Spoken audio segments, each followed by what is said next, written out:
एक देश एक चुनाव को लेकर मोदी सरकार ने बड़ा कदम उठाया है। केंद्र सरकार ने पूर्व राष्ट्रपति रामनाथ कोविंद की अध्यक्षता में एक कमेटी गठित की है।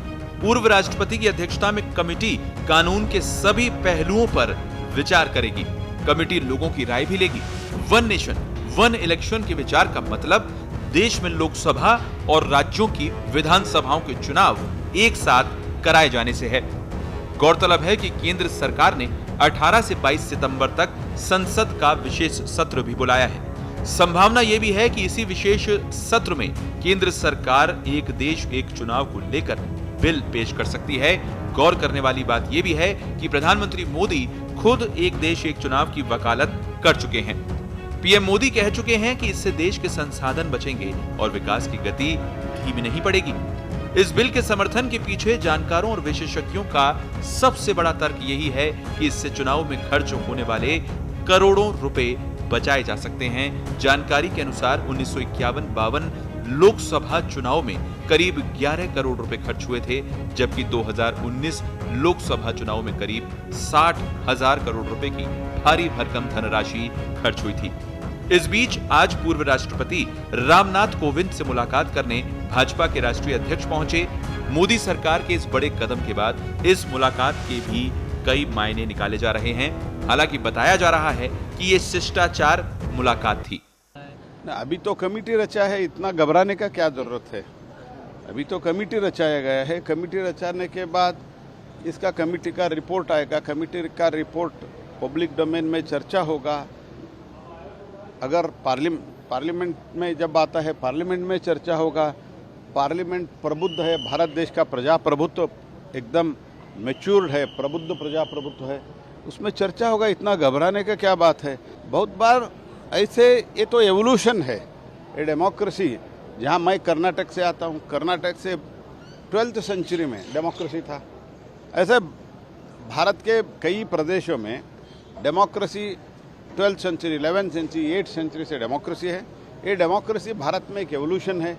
ये एवोल्यूशन में अभी नया नया जो विषय आता है देश के हित में, उसका तो चर्चा तो करना चाहिए।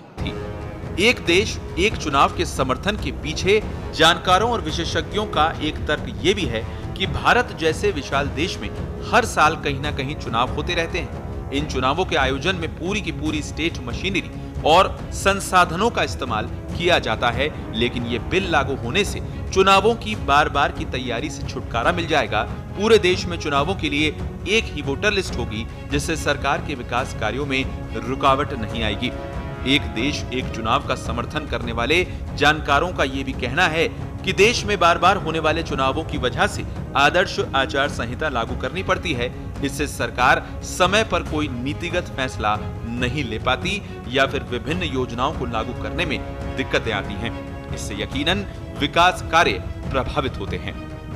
वहीं एक देश एक चुनाव को लेकर मोदी सरकार के बड़े कदम के बाद विपक्षी दलों के नेताओं की प्रतिक्रिया भी सामने आई। जहां ओवैसी ने इसे संविधान के खिलाफ बताया, वहीं कांग्रेस नेता राशिद अल्वी ने इसे मोदी सरकार की तानाशाही बता डाला, तो संजय राउत ने इसे एक षड्यंत्र बताया। देखिए, ये प्रैक्टिकल नहीं है। अगर ऐसा होता है बहुत अच्छी बात है, लेकिन आप कैसे करेंगे?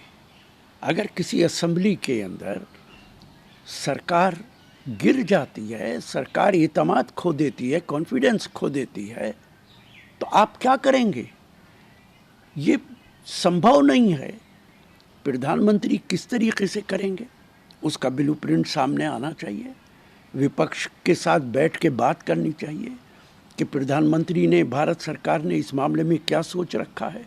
प्रधानमंत्री की आदत हो गई है कि वो देश को सस्पेंस देना चाहते हैं।